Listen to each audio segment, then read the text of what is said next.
Hello बच्चों, स्वागत है एक और नए वीडियो में। बच्चों, इस वीडियो में हम आपको बताने जा रहे हैं लर्निंग आउटकम से आधारित जो आपकी लर्निंग गैप सामग्री आई है बच्चों, तो हम आपको उसका समझा कर डिटेल सॉल्यूशन बता रहे हैं। ठीक है, पिछले वीडियो लेक्चर में हमने देखा था क्लास 8 का सामाजिक विज्ञान का जो आपका फर्स्ट चैप्टर था उसका हमने आपको डिटेल से अच्छी तरीके से समझाकर आपको वीडियो में ही सभी क्वेश्चनों के आंसर याद करवा दिए थे। अगर आपने पिछली वीडियो नहीं देखी है दोस्तों तो जाकर आप देख सकते हैं। ठीक है, इस तरीके से हमने आपको डिटेल में समझाया था कि लगभग सभी क्वेश्चन आपको वहाँ वीडियो में ही याद हो गए थे। ठीक है, तो इस वीडियो में भी हम कुछ वैसा ही प्रयास करने वाले हैं। बस आपको क्या है, वीडियो को पूरा देखना है। अगर आप वीडियो में लास्ट तक बने रहेंगे तो आपको भी ज़्यादा परेशानी नहीं होगी, ज़्यादातर क्वेश्चन आपको भी याद हो जाएंगे। दोस्तों, ये है आपकी लर्निंग आउटकम सामग्री। ठीक है, यहाँ पर आपको साइंस सभी सब्जेक्ट की आपको सामग्री देखने को मिलेगी, लेकिन हम क्या है सोशल साइंस की सॉल्व करेंगे। चलिए दोस्तों, वीडियो को स्टार्ट करते हैं। दोस्तों, पिछली वीडियो में हमने देखा था हमारी पृथ्वी के अंदर ये जो फर्स्ट आपका अध्याय है, ये वर्कशीट नंबर 1 देखी थी। इसका मैंने पूरा डिटेल सॉल्यूशन बताया था। पृथ्वी की परतों के बारे में मैंने आपको बताया था, 3 परत होती हैं। ठीक है, और पृथ्वी की परतों के अलावा हमने आपको सेलों के बारे में भी बताया था, कौन कौन सी सेल होती हैं। ठीक है, तो पूरे डिटेल में हमने वीडियो बना दी, लिंक वीडियो के डिस्क्रिप्शन बॉक्स में बच्चों आपको मिल जाएगी, तो वहाँ से जाकर देख सकते हैं। ठीक है, आज हम देखने वाले हैं पर्यावरण के घटक जल एवं वनस्पति। ठीक है, सबसे पहले हम थ्योरी को कंप्लीट करेंगे। थ्योरी कंप्लीट करने के बाद जैसे हमने पिछली वीडियो में किया था उसके बाद हम क्वेश्चन आंसर पर पढ़े थे, तो हमें कोई भी परेशानी नहीं आई थी। ठीक है, तो सबसे पहले थ्योरी जानना बहुत ही ज़्यादा आवश्यक होता है, तो थ्योरी भी हम इसमें भी थ्योरी पहले जानेंगे।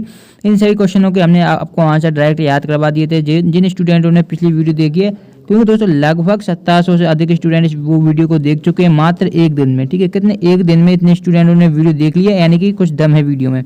तो इस वीडियो में भी बहुत खास शानदार होने वाली है, इसलिए वीडियो को पूरा देखिएगा। ठीक है, सबसे पहले हम डिस्कशन करेंगे क्या क्या दिया गया है चैप्टर, हम लेक्चर को समझेंगे। चैप्टर ध्यान से देखिएगा, चैप्टर का नाम आपका दिया गया है जो कि है पर्यावरण के घटक जल एवं वनस्पति। क्या है दोस्तों? पर्यावरण के घटक जल और वनस्पति। चलिए स्टार्ट करते हैं।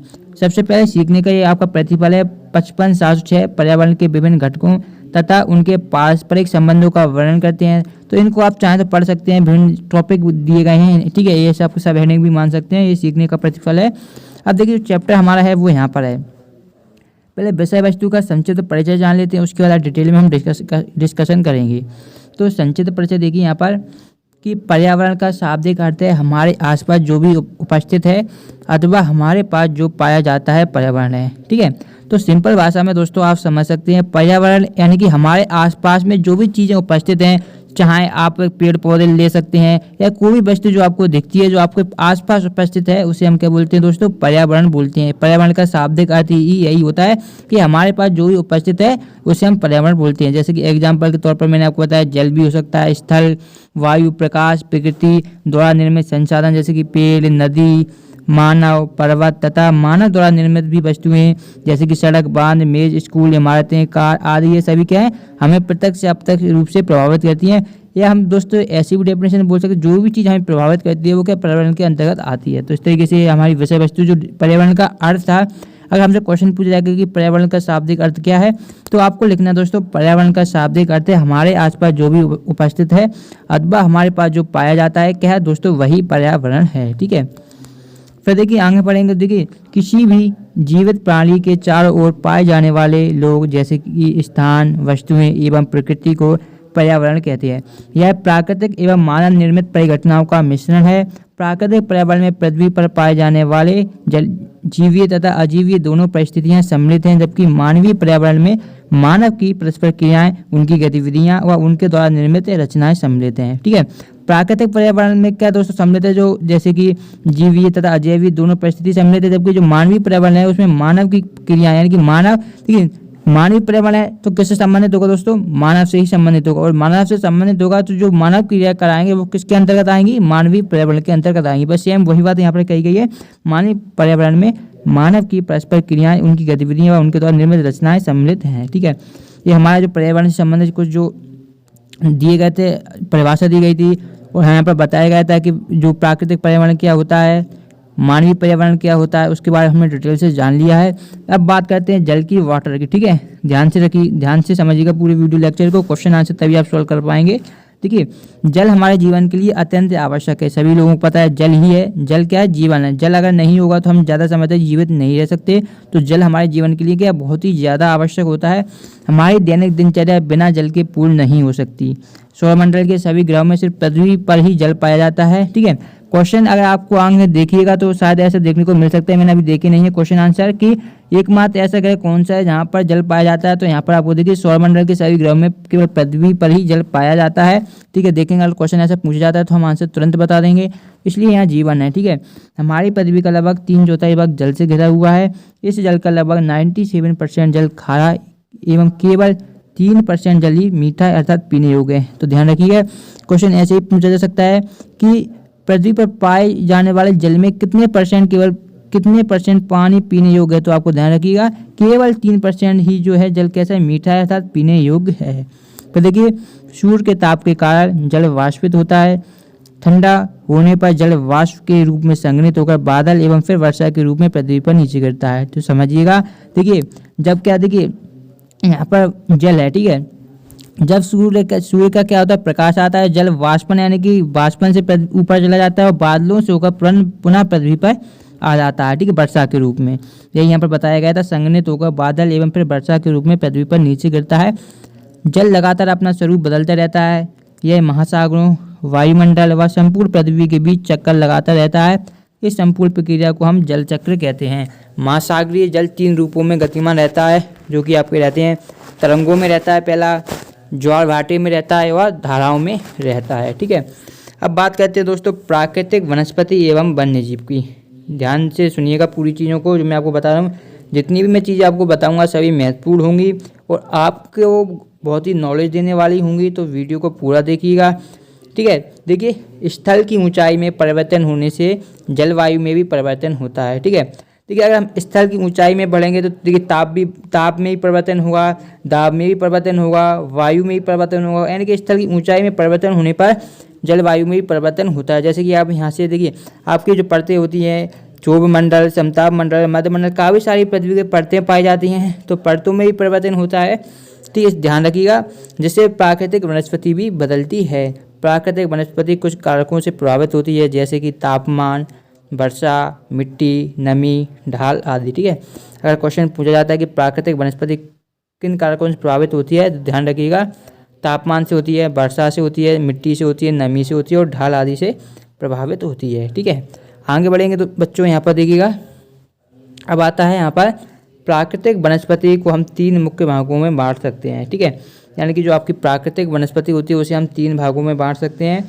भाग नंबर 1 यहाँ पर दिया गया है, जो कि है वन, जहाँ अधिक वर्षा व उपयुक्त तापमान होता है। आप सभी को पता है वन ही होते हैं क्या, वो जो वर्षा कराने में भी वन सहायक होते हैं। तो जहाँ ज़्यादा वन होंगे वहाँ क्या अधिक वर्षा भी होगी और वहाँ का तापमान भी ना तो ज़्यादा बढ़ेगा ना घटेगा। ठीक है, फिर देखिए घास भूमि मध्यम वर्षा वाले क्षेत्र में विकसित होते हैं। और थर्ड आता है आपका कांटेदार झाड़ियाँ, तो न्यून वर्षा वाले क्षेत्र में विकसित होती हैं कांटेदार झाड़ियाँ। तो वनस्पति के हमने 3 प्रमुख प्रकार देख लिए हैं। ठीक है, अब देखिएगा नेक्स्ट है वनस्पति की विविधता के कारण उनमें पाए जाने वाले वन्य जीवों में विविधता होती है। ठीक है, जिस प्रकार वनस्पति में विविधता पाई जाती है अलग अलग क्षेत्र के अनुसार, उसी प्रकार उनमें पाए जाने वाले जो वन्य जीव होते हैं उनमें भी विविधता पाई जाती है। ठीक है, सिंपल पॉइंट था।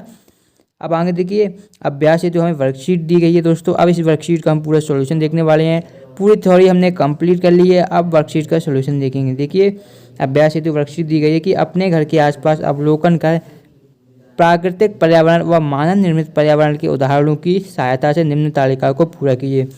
तो प्राकृतिक पर्यावरण के यहाँ पर आपको उदाहरण बताने हैं और मानव निर्मित पर्यावरण के आपको यहाँ पर उदाहरण बताने हैं।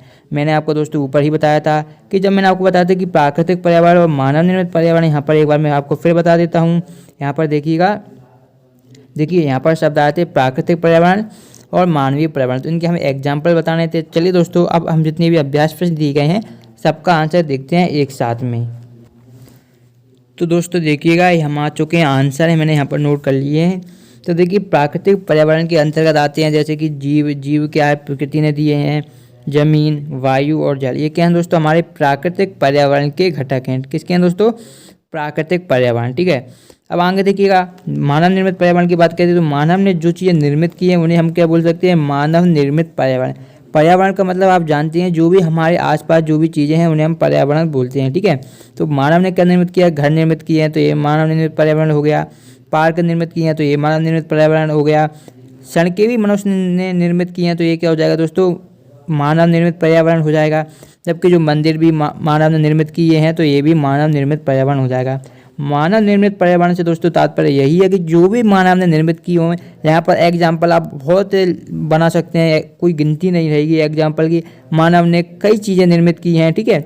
जबकि जो प्रकृति यानी कि जो मानव निर्मित नहीं कर सकता दोस्तों, उसे हम प्राकृतिक पर्यावरण बोलते हैं। जैसे कि जीव, जमीन, वायु और जल, ये तो पहले से ही हैं, मानव ने इन्हें निर्मित नहीं किया, ठीक है। जल आपको पृथ्वी से मिलता है, वायु आपको मिलती है, ज़मीन आपको पहले से ही प्राप्त है, ठीक है। तो ये आपने निर्मित नहीं की, जबकि ये चीज़ों को आपने निर्मित किया है। तो ये आपको अंतर स्पष्ट पता चल गया होगा कि प्राकृतिक पर्यावरण क्या होता है और मानव निर्मित पर्यावरण क्या होता है। आगे बढ़ते हैं नेक्स्ट क्वेश्चन की तरफ। नेक्स्ट क्वेश्चन दिया गया है क्वेश्चन नंबर 2। यहाँ पर देखिएगा कि यहाँ पर क्वेश्चन पढ़ते हैं पहले। नीचे दिए गए वाक्यों में से दिए गए शब्दों की सहायता से पूर्ण कीजिए। स्थलमंडल, जैवमंडल, वायुमंडल और जलमंडल, यानी कि इन 4 शब्दों का प्रयोग करके हमें 4 खाली स्थान दिए गए हैं, इनको हमें भरना है। यहाँ पर मैंने फिल कर दी है, लेकिन आंसर लगाना आवश्यक नहीं है। क्वेश्चन क्या कह रहा है और क्या आंसर लिखना है, समझना है, वो ज़्यादा आवश्यक होता है, ठीक है। अभी आप क्लास 8 में हैं, आगे जाएंगे तो समझना बहुत ही ज़्यादा आपके लिए आवश्यक रहेगा। तो वीडियो को पूरा समझिएगा, ठीक है। देखिए, पृथ्वी के चारों ओर फैली परत को कहते हैं। मैंने आपको बताया पृथ्वी के चारों ओर जो परतें पाई जाती हैं, जो भी हमारे आसपास होता है उसे हम क्या बोलते हैं, वायुमंडल बोलते हैं। तो पृथ्वी के चारों ओर फैली परत को हम बोलते हैं वायुमंडल कहते हैं। सेकंड आता है, पृथ्वी का वह संकीर्ण क्षेत्र जहाँ स्थल, जल और वायु मिलाकर जीवन को संभव बनाते हैं कहलाता है। तो वह हमारा दोस्तों जैव मंडल कहलाता है। क्या कहलाता है दोस्तों, जैव मंडल कहलाता है। आगे बढ़ेंगे दोस्तों। नेक्स्ट आता है, पृथ्वी की ठोस परपटी या कठोर ऊपरी सतह को कहते हैं, ठीक है। तो मैंने जब आपको फर्स्ट चैप्टर पढ़ाया था पृथ्वी के अंदर, ठीक है, तब मैंने आपको बताया था कि पृथ्वी की 3 परतें होती हैं, ठीक है। इस तरीके से मैंने आपको समझाया था। पहली परत आपकी होती है भूपरपटी, जिसे हम भूपटल भी बोलते हैं, ठीक है, भूपरपटी।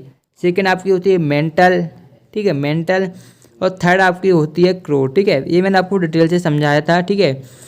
तो क्या है यहाँ पर क्वेश्चन में, यहाँ पर इससे संबंधित क्वेश्चन तो नहीं था, लेकिन मैंने आपको बता दिया, जिससे आपको जो फर्स्ट चैप्टर है उसका भी रिवीजन हो जाए। पृथ्वी में 3 परतें पाई जाती हैं, भूपरपटी, मेंटल और क्रो, ठीक है।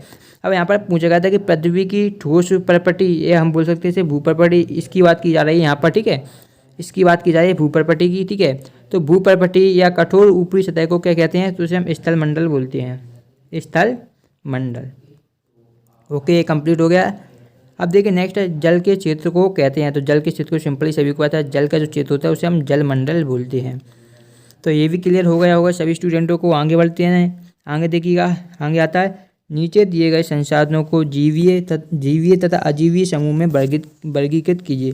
तो मैंने आपको पहले ही बताया था, एग्जाम्पल जब मैं आपको डिटेल में लेक्चर समझा रहा था तब मैंने आपको बताया था कि सभी चीज़ें जो मैं आपको बता रहा हूँ ध्यान से सुनिएगा, ठीक है। तो यहाँ पर पेड़, नदी, पर्वत, किताब, मनुष्य, कुर्सी, मेज को हमें क्या है, जीवीय समूह और अजीवीय समूह में परिवर्तन करना है, ठीक है। तो यहाँ पर देखिए जीवीय समूह आपको हो जाएंगे, जिनमें जीवीय समूह का मतलब होता है जिनमें जीवन है। तो यहाँ पर देखिए पेड़ में जीवन है, बिल्कुल है, तो यहाँ जीवी हो जाएगा। नदी, पर्वत, किताब, मनुष्य में है जीवन, तो मनुष्य यहाँ पर हो जाएगा, ठीक है। कुर्सी, मेज में नहीं है, यानी कि जो जीवी है यानी कि जिनमें जीवन है उन्हें हम जीवी समूह में रखेंगे। तो पेड़ आपको और मनुष्य हो गया। जबकि अजीवी समूह की बात करें तो नदी हो जाएगा, पर्वत हो जाएगा, किताब हो जाएगा, कुर्सी हो जाएगा, मेज हो जाएगा। तो ये आपके क्या हो जाएंगे, ये आपके अजीवी समूह में शामिल हो जाएंगे, ठीक है। तो आई होप आपको ये भी आंसर क्लियर हो गया होगा, ठीक है। अब देखिए नेक्स्ट है, आज सुबह जब गमले में पानी डालते हैं, आप सुबह जब गमले में पानी डालते हैं तो अगली सुबह पानी सूख जाता है, पानी कहाँ चला जाता है। तो ये मैंने आपको पहले ही समझा दिया था। पानी की कुछ मात्रा पेड़ के द्वारा उपयोग कर ली जाती है और कुछ धूप के कारण वाष्पित होकर वायुमंडल में चली जाती है, ठीक है। अभी मैंने आपको बताया था जो पानी होता है समुद्र का वो क्या है, वाष्पित होकर ऊपर चला जाता है और फिर बादलों से पुनः नीचे पृथ्वी पर आ जाता है, ठीक है। तो ज़्यादातर पानी क्या है, वाष्पित होता है, ठीक है। कुछ पेड़ द्वारा भी लिया जाता है। तो इस तरीके से ही आपको आंसर लिखना है। और अगर आपने अभी तक वीडियो को लाइक नहीं किया तो वीडियो के लिए लाइक का बटन ज़रूर से दबा दें। हम आपको जितनी भी आपके लर्निंग आउटकम गैप संबंधित जो आपकी सामग्री है उसका कंप्लीट सॉल्यूशन हमारे चैनल पर हम प्रोवाइड कराने वाले हैं डिटेल में डिस्कशन के साथ, जिससे आपको ज़्यादा प्रॉब्लम ना हो। ठीक है। प्रातः पृथ्वी पर स्थल की तुलना में जलीय क्षेत्र अधिक है, लेकिन फिर भी हमें जल की कमी का सामना करना पड़ रहा है, क्यों? बहुत ही अच्छा क्वेश्चन है। मैंने आपको बताया था कि पृथ्वी पर केवल 3% ही मीठा पानी है जो कि पानी पीने योग्य, जबकि पृथ्वी पर क्या 1/3 पानी है। तो यहाँ पर देखिए पृथ्वी पर पाए जाने वाले जल का 90% जल खारा है, केवल यहाँ पर क्या 97% होगा। ठीक है, 97% क्या है, जल खारा है। शेष जो 3% में से कुछ हिम क्षेत्र में बर्फ के रूप में है और कुछ विभिन्न मानव गतिविधियों में प्रदूषण होने से हमें जल की कमी का सामना करना पड़ रहा है। ठीक है, ये आपका आंसर हो जाएगा क्वेश्चन नंबर 5 का। तो आंसर नोट कर लीजिएगा। आगे देखिए, नेक्स्ट देखते हैं। छठा है, नदी तालाब व हैंड पंप के आसपास कौन कौन से कार्य करने से प्रदूषण होता है। देखिए नदी तालाब और हैंडपम्प के आसपास अगर आप नहाएंगे तो उससे क्या, नहाने में साबुन यूज किया जाता है तो उससे प्रदूषण होता है। कपड़े धोने से, पशुओं को नहलाने से और अपशिष्ट पदार्थ जैसे कि घरेलू तथा औद्योगिक के विभिन्न जल स्रोतों में मिलने से जल प्रदूषण होता है। ठीक है, और जल प्रदूषण एक बहुत बड़ी समस्या है, क्योंकि जल अभी क्या है, बहुत ही कम है। जो आपको पता है, मैंने बताया था 3% में से भी कम है, क्योंकि कुछ तो हिम में बर्फ़ के रूप में रहता है। अब देखिए, सातवां है, आपके आसपास के वातावरण का अवलोकन कर निम्न तालिका को पूर्ण करें। तो प्रदूषण के प्रकार हमें लिखने हैं, प्रदूषण के कारण लिखने हैं और दूर करने के सुझाव देने हैं। तो वायु प्रदूषण हमने लिख लिया, एक ध्वनि एक जल प्रदूषण। ठीक है, तो प्रदूषण का कारण होता है, वायु प्रदूषण का वाहन होते हैं, ध्वनि का वाहन और टीवी होते हैं, जल प्रदूषण का घरेलू अपशिष्ट का जाल और स्रोतों का जाना। ठीक है, तो इसको दूर करने के लिए हम सीएनजी वाहनों का उपयोग कर सकते हैं। कारपूलिंग से, अच्छे साइलेंसर का उपयोग करके हम ध्वनि प्रदूषण को दूर कर सकते हैं। टीवी की आवाज़ कम आवाज़ में टीवी चलाकर भी हम ध्वनि प्रदूषण को दूर कर सकते हैं। इसके अलावा जल प्रदूषण को दूर करने के लिए सूखे व गीले कचरे का प्रबंधन करना बहुत ही ज़्यादा आवश्यक होता है। ठीक है, आगे बढ़ेंगे। देखिए, आप दैनिक दिनचर्या के कार्यों को पूरा करने में कहाँ कहाँ जल का उपयोग करते हैं। एक, उपयोग किए गए जल का पुनः उपयोग कहाँ कहाँ कर सकते हैं। तो देखिए, एक बार किए गए जल का उपयोग हम कहाँ कहाँ कर सकते हैं। यहाँ पर देखिए, ब्रश करने में हम जल का उपयोग करते हैं, नहाने में करते हैं, कपड़े धोने में और खाना बनाने में हम जल का उपयोग करते हैं, सभी को पता होगा। लेकिन इनका पुनः उपयोग हम कहाँ कर सकते हैं। किचन से निकलने वाले पानी का उपयोग गार्डन व पौधों में किया जा सकता है, इसका हम पुनः उपयोग कर सकते हैं। ठीक है, जैसे पेड़ पौधे पानी की आवश्यकता होती है, सभी को पता है पेड़ पौधों के लिए पानी की आवश्यकता होती है, तो हम किचन से जो निकलने वाले पानी का उपयोग हम पेड़ पौधों के लिए कर सकते हैं। ठीक है, अब आगे देखिएगा। प्रातः प्राकृतिक वनस्पति के मुख्य प्रकार बॉक्स में लिखिए। तो एक आपकी यहाँ पर देखिए जो दी गई थी, वन, घास भूमि और कांटेदार झाड़ियाँ, 3 प्रकार की प्राकृतिक वनस्पति थी। अगर आपने ऊपर मैंने आपको समझाया था, तब मैंने आपको बताया था तीनों के बारे में। अगर आप समझ रहे होंगे लेक्चर को तो आपको आसानी से समझ में आ गया होगा। 10वां देखिए, राजस्थान में कांटेदार झाड़ियाँ क्यों पाई जाती हैं। बहुत से अच्छा क्वेश्चन है। देखिए, राजस्थान में वर्षा कम होती है, इसलिए पानी की कमी के कारण ऐसे पौधे व झाड़ियाँ पाई जाती हैं जिनमें पानी कम लगता हो, पत्ते कम होते हों, वाष्पोत्सर्जन कम होता हो। मैंने आपको बताया था, जहाँ पर वर्षा कम होती है वहाँ पर कांटेदार झाड़ियाँ पाई जाती हैं, इसलिए राजस्थान में क्या वर्षा कम होती है, इसलिए वहाँ पर कांटेदार झाड़ियाँ पाई जाती हैं। आगे देखिएगा, मान लीजिए कि आप विद्यालय की बाल कैबिनेट में पर्यावरण मंत्री हैं, तो आप विद्यालय के आसपास के पर्यावरण को सुधारने हेतु क्या प्रयास करेंगे। तो विद्यालय परिसर में पौधे लगवाएंगे, विद्यालय में किचन गार्डन तैयार करेंगे। ठीक है, ये आपका आंसर होना चाहिए। बाकी जो भी आप स्वयं करें वो भी आप आंसर लिख सकते हैं। प्रातः स्व आकलन हेतु वर्कशीट आ चुकी है, तो यहाँ पर देखिएगा, आपके घर में उपलब्ध, इसे आप स्वयं भी कर सकते हैं क्योंकि यह आपके स्वयं आकलन हेतु है, लेकिन फिर भी मैं आपको बता देता हूँ, कुछ आपको हिंट दे देता हूँ कि आपके घर में उपलब्ध संसाधन एवं आपके विद्यालय में उपलब्ध संसाधनों को निम्न तालिका में वर्गीकृत कीजिए। घर में उपलब्ध संसाधन और विद्यालय में उपलब्ध संसाधन। जीवीय समूह की बात करें तो पौधे लगे गमले, घर के छिपकली, चूहा। ठीक है, और विद्यालय की बात करें तो पेड़, शिक्षक, बच्चे। अजीवी समूह की बात करें तो टीवी, ठीक है, कंप्यूटर, घड़ी आदि हम बोल सकते हैं। जबकि अजीवी समूह की बात करें विद्यालय में तो बोर्ड, पेन, डस्टर, टेबल, कुर्सी, घंटी आदि अजीवी संसाधन होते हैं स्कूल में। ठीक है, जितना चाहें आप लिख सकते हैं, जगह भी उतनी, अगर 2 लिखेंगे तब भी आपका काम चल जाएगा, लेकिन मैंने यहाँ पर ज़्यादा लिख दिए हैं तो प्रॉब्लम वाली कोई बात नहीं है, आपको जितने चाहे उतने लिख सकते हैं। प्रातः आप किन आदतों को अपनाकर जल का संरक्षण कर सकते हैं। तो ब्रश करने हेतु मग का उपयोग करना, नहाने के लिए बाल्टी का उपयोग करना, क्योंकि दोस्तों ज़्यादातर क्या होता है, नहाने के लिए आपका मोटर के सामने आ जाते हैं, उससे बहुत ज़्यादा पानी बर्बाद होता है, इसलिए बाल्टी के साथ साथ आप क्या मग का प्रयोग करें, उससे नहाएं और ज़्यादा पानी का बर्बाद बिल्कुल भी ना करें। गार्डन के लिए किचन से निकलने वाले पानी का उपयोग करेंगे, ठीक है। और फर्श धोने की बजाय पौधों का उपयोग कर सकते हैं, ठीक है। पोंछे जो फर्श धोने के लिए ज़्यादातर क्या करते हैं, जो मोटर होती है उसे डायरेक्ट चला देते हैं, लेकिन आप पोंछे का उपयोग करें तो उसमें बहुत ही कम पानी का यूज होता है, ठीक है। पोंछा लगाकर आप आसानी से फर्श को साफ कर सकते हैं। फिर देखिए लोग पानी का दुरुपयोग किस प्रकार करते हैं, कोई तो उदाहरण दीजिए। तो ब्रश करते समय पूरे समय तक नल चालू रखकर, नहाने के लिए बाटअप का उपयोग करके क्या पानी को लोग क्या करते हैं, दुरुपयोग करते हैं। फिर आता है विद्यार्थी अपने दादा दादी या अभिभावकों से चर्चा करें कि पिछले 2 दशकों में पर्यावरण में क्या बदलाव आए हैं, ये वे पर्यावरण संरक्षण हेतु क्या प्रयास करते थे। सूची हमें बनानी है, तो देखिएगा ध्यान से, इस क्वेश्चन का आंसर भी पिछले 2 दशकों में जनसंख्या काफ़ी तीव्र गति से बढ़ी है, इसलिए जंगलों की कटाई का प्रतिशत भी बढ़ा है।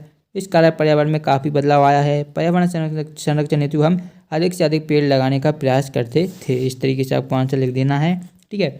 फिर यहाँ पर दोस्तों आपके लिए क्या एक सुडोकू टाइप का दिया गया है, तो यहाँ पर आपको जो आंसर भरने हैं वो मैं आपको बता देता हूँ। पानी में रहने वाली को हम मछली बोलते हैं, पानी में रहने वाली मछली, वन में रहने वाला हिरण, बाघ। पहले इसे नोट कर लीजिएगा, फिर मैं आपको समझाऊंगा। वन में रहने वाला हिरण, बाघ, जिराफ, भालू, एनाकोंडा, रीछ, और घर में पालतू रूप में रहने वाला भैंस, गाय, बकरी, तोता आदि। इस तरीके से आपको भर देना है, ठीक है। फिर आता है आपके गांव शहर में उपलब्ध जल स्रोत किस प्रकार प्रदूषित होता है, हमें बताना है। तो घरों से निकलने वाले सीवर का जल स्रोत में मिल जाने से वे प्रदूषित हो जाते हैं और उनमें उपलब्ध जल मानव के लिए उपयोग हेतु नहीं रहता। इस तरीके से ये आपको कर लेना आंसर। और दोस्तों हमने ये वर्कशीट कंप्लीट कर ली है, पूरी की पूरी जो आपकी वर्कशीट दी गई थी पूरा डिटेल से समझाने का प्रयास किया गया है। अगर आपको ये वीडियो पसंद आए तो वीडियो को लाइक करें, चैनल को भी तो सब्सक्राइब नहीं करें, चैनल को सब्सक्राइब कर दें, क्योंकि लर्निंग आउटकम संबंधित जो आपकी गैप सामग्री है, सभी सब्जेक्ट और सभी क्लास का सोल्यूशन आपको इस चैनल पर मिल जाएगा। हम मिलते हैं किसी नेक्स्ट वीडियो में, इसका जो आपका 3rd चैप्टर है उसके साथ मिलते हैं नेक्स्ट वीडियो में। धन्यवाद दोस्तों।